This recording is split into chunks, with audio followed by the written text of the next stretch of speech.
Hi friends, இன்னைக்கு நம்ம மென்டலாக எப்படி டஃப்பாக இருக்கலாம் அப்படிங்கிறத பார்க்கலாம். மென்டல் டஃப்னஸ் எதுக்கு இருக்கணும் அப்படிங்கிறதுனா, யாராவது ஏதாவது சொன்னால் நம்ம மனசு ரொம்ப கஷ்டப்படுறது இல்லைங்களா?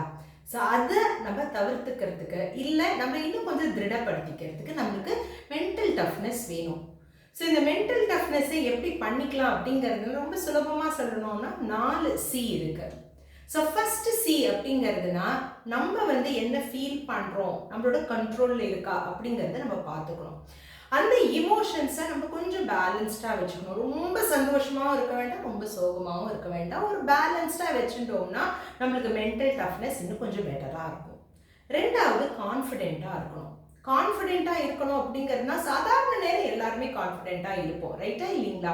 ஆனால் ஏதாவது சோகமான ஒரு விஷயம் நடக்கிறது, இல்லை ஏதாவது ஒரு பெரிய ஒரு ஆப்பர்ச்சுனிட்டி கிடைக்கிறது, அப்போ எல்லாருக்குமே ஒரு பதட்டம் இருக்கும். அப்போ கூட நம்ம கொஞ்சம் ரிலாக்ஸ்டாக இருந்துட்டு நம்ம கொஞ்சம் செல்ஃப் ரிஃப்ளெக்ஷன் பண்ணி என்னால் இதை பண்ண முடியும், என்னால் இதை ஹேண்டில் பண்ண முடியும்னு உங்களுக்கே நீங்கள் உங்கள் மேலே வச்சுக்கிற ஒரு ட்ரஸ்ட்டு, நம்பிக்கை, பிலீஃப் எப்படி வேணால் நீங்கள் சொல்லிக்கலாம்.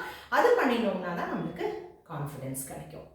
மூணாவது அப்படிங்கிறது நம்ம கமிட்டடாக இருக்கணும் ஃப்ரெண்ட்ஸ். ஏன் அப்படிங்கிறது பார்த்தீங்கன்னா, எப்போதுமே ஏதாவது ஒரு கோல் செட் பண்ணி நம்ம ஒர்க் பண்ணிட்டு இருந்தோம்னா பயங்கர தடங்கள் வந்துட்டே இருக்கும் நம்மளுக்கு.